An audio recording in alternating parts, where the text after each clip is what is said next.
The streets of New York City glimmered under the soft glow of Christmas lights, their reflections shimmering on the wet pavement. Snow fell gently, blanketing the bustling city in a serene layer of white. Daniel Harrington walked briskly through the streets, his mind weighed down by the expectations of his family. Around him, families strolled hand in hand, their laughter mingling with the faint melodies of holiday carols. The festive displays sparkled, but to Daniel, they felt distant, a celebration he couldn't quite touch. Among the crowd, Daniel Harrington walked with a purposeful stride, his tailored coat pulled tight against the chill. A high-powered corporate lawyer, Daniel carried the weight of his family's expectations on his shoulders. The Harringtons demanded perfection, and he was no exception. Turning a corner, Daniel paused, his gaze falling on a young woman crouched by a trash bin. Her threadbare jacket and the dark circles under her eyes told a story of hardship. She was invisible to most, but not to him. Not tonight. Daniel hesitated, his polished shoes crunching against the icy pavement. He had passed countless others on the street before, but something about this young woman caught his eye. The determination in her movements despite the obvious hardship. She rifled through discarded items, her trembling fingers brushing against a crumpled sandwich wrapper. For reasons he couldn't quite explain, he felt compelled to stop. "Hey," he called out, his voice unsure against the sounds of the busy street. She froze. Slowly, she turned to face him, her sharp green eyes meeting his. Framed by messy auburn hair escaping from a knit cap, her pale face betrayed both weariness and defiance. "Not looking for trouble," she said, her voice steady but guarded. Daniel stepped closer, cautiously. He could see now just how thin her jacket was, the holes in her gloves, the scuffs on her boots. "Neither am I," he replied. "Are you hungry?" Her eyes flicked to the restaurant behind him, its warm, golden light spilling onto the sidewalk. "What do you think?" she said, her tone tinged with bitterness.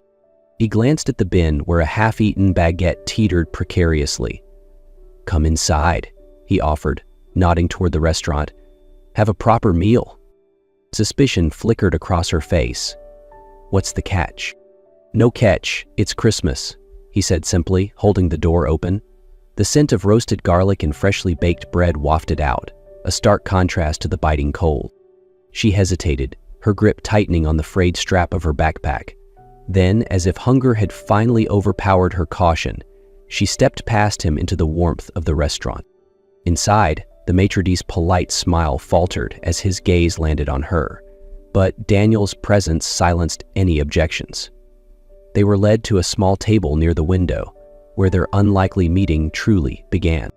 The clinking of glasses and low hum of conversation surrounded them as they sat at the small table near the frosted window. Daniel leaned back in his chair, studying the woman across from him. Her fingers fidgeted with the edge of the linen napkin, her eyes scanning the menu like it was written in another language. "Order whatever you want," he said gently, his tone warm but cautious. She set the menu down with a faint scoff, crossing her arms. "Don't patronize me. I'll get soup." Her voice was sharp, almost daring him to object. "That's fine," he replied, a flicker of a smile tugging at the corner of his lips. "But you could do better than soup."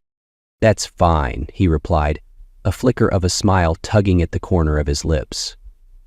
"But you could do better than soup." Her sharp green eyes met his, unyielding. "You could have left me in the alley." He raised his hands in mock surrender. "Fair point." The waiter arrived and she ordered curtly, her gaze barely lifting. After the waiter left, an uneasy silence settled between them until Daniel leaned forward slightly. "What's your name?" "Sophia," she said, her tone clipped. "And you?" "Daniel." Sophia nodded, her expression unreadable.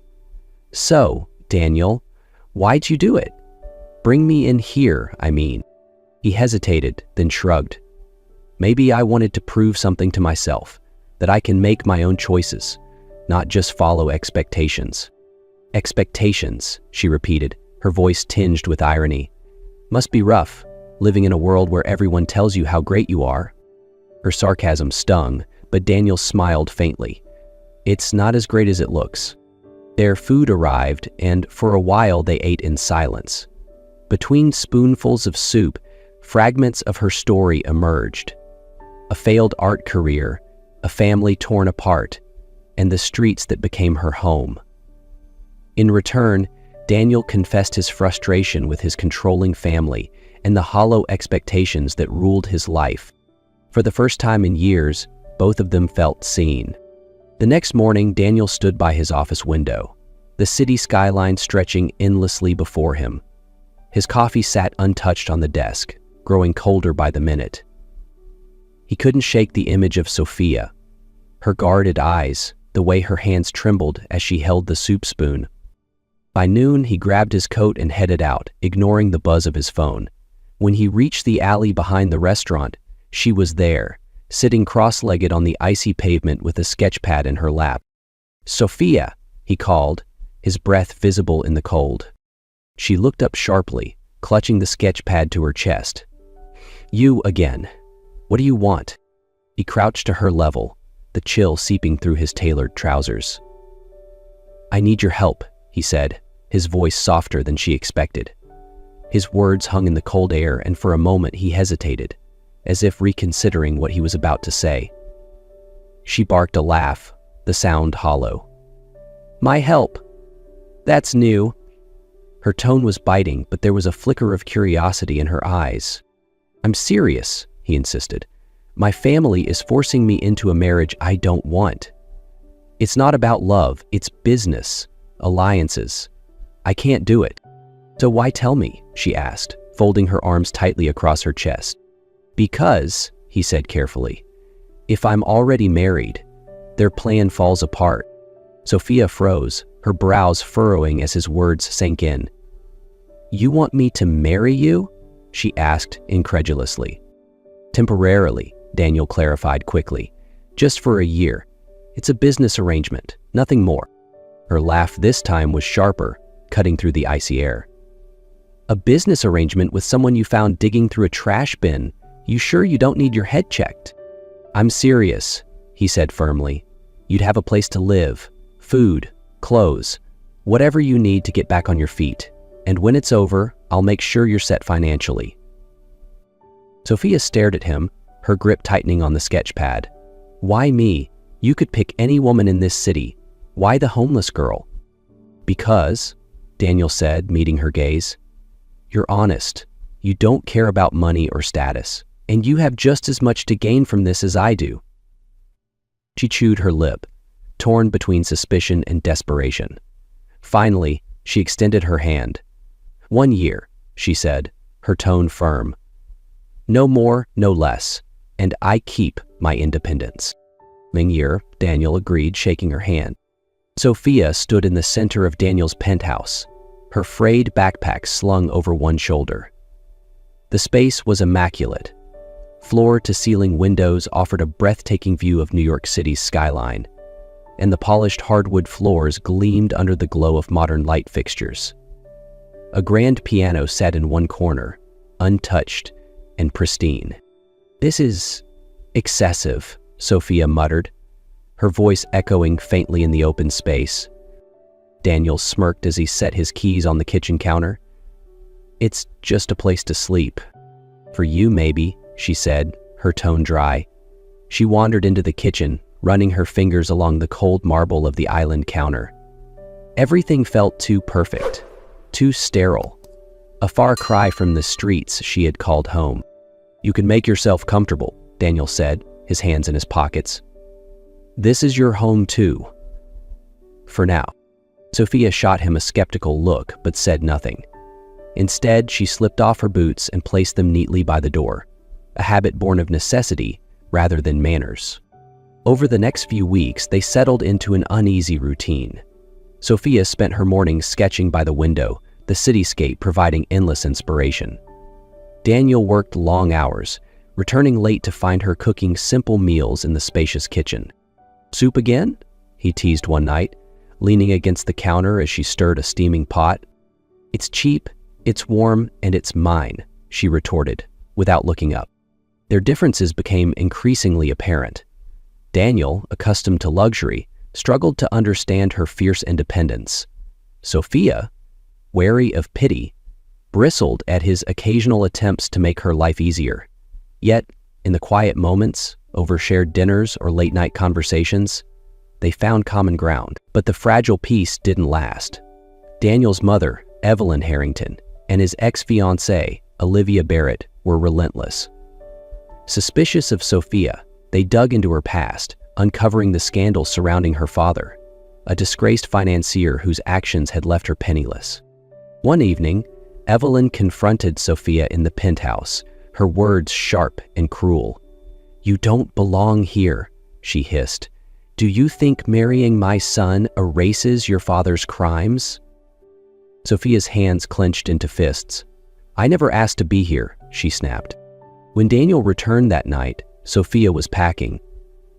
"I can't stay," she said quietly. "Not like this."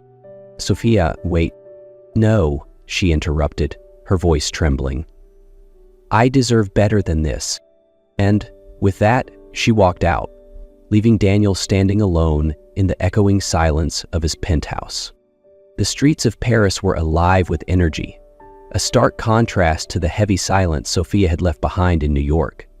She walked briskly along the Seine, her fingers brushing against the strap of the old satchel slung across her shoulder.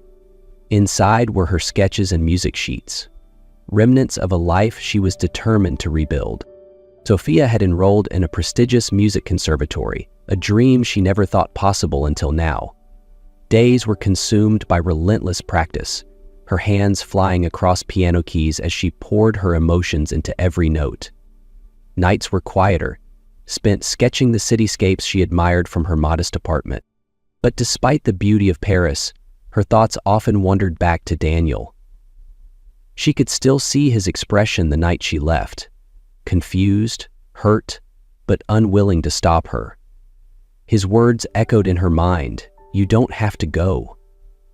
Yet, she had to.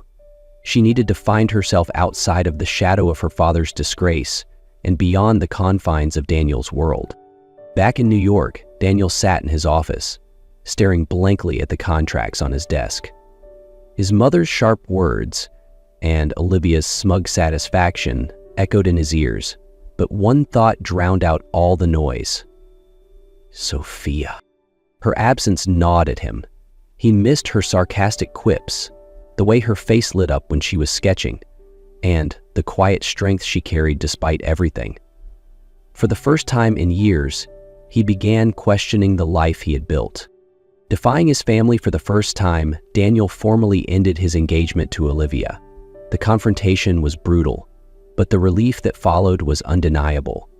He also pushed back against his mother's attempts to control his life, asserting his independence in a way he never had before.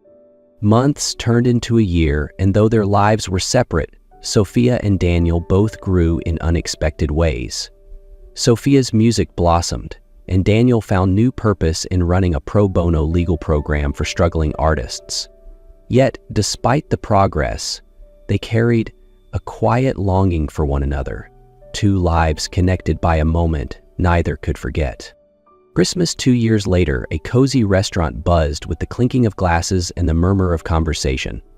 Candles flickered on each table, casting a golden glow, while a Christmas tree, decorated with crimson ribbons, stood proudly in one corner. Snowflakes clung to the windows, hinting at the cold night outside. Daniel sat alone at a corner table, swirling his glass of wine. The untouched plate of pasta in front of him had long since gone cold. Although Brenda, his closest confidant, had suggested going out for the evening, it only deepened the ache in his chest.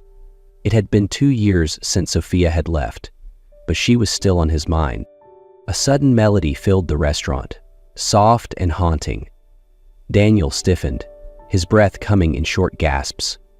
The piano notes seemed to speak directly to him, weaving a tale of longing and hope. He turned slowly toward the small stage in the center of the room. There she was. Sophia sat at the piano, her head bowed, her fingers dancing lightly over the keys. Her black dress shimmered faintly in the candlelight, and her intense concentration made her seem almost untouchable. The melody surged, filling the room with a raw, emotional power that drew all eyes to her. When the last note rang out in the air, there was silence, heavy, reverent. Then applause erupted, warm and heartfelt. Sophia stood, flashing a small, graceful smile at the audience. Her eyes scanned the room and stopped. Daniel was standing, his chair pushed back, his expression a mixture of surprise and disbelief. For a moment, time seemed frozen. Sophia stepped off the stage, her movements purposeful. She stopped in front of him, her voice steady even as her chest shook. "You came." "I never left," he replied, his voice low but full of emotion. The snow fell softly outside as Sophia and Daniel walked side by side, their steps slow and deliberate. The city glowed with holiday lights, casting shimmering reflections on the icy pavement. Neither of them spoke at first, the weight of 2 years apart lingering between them. But as Daniel reached for her hand, a warmth spread through the cold night, a silent promise of a new beginning. Finally, Daniel broke the silence. "I spent 2 years waiting for this moment, imagining what I'd say if I ever saw you again." He glanced at her, his voice steady. "But now, all I want to know is what happens next." Sophia stopped, turning to face him. Her green eyes, once so guarded, softened. "That depends," she said, her voice barely above a whisper. "Are you ready to try without conditions this time? Just us?" His hand reached for hers, warm against the cold. "I've never been more ready." As the church bells chimed midnight, welcoming Christmas Day, they walked forward together. The future stretched before them, bright, uncharted, and theirs to shape.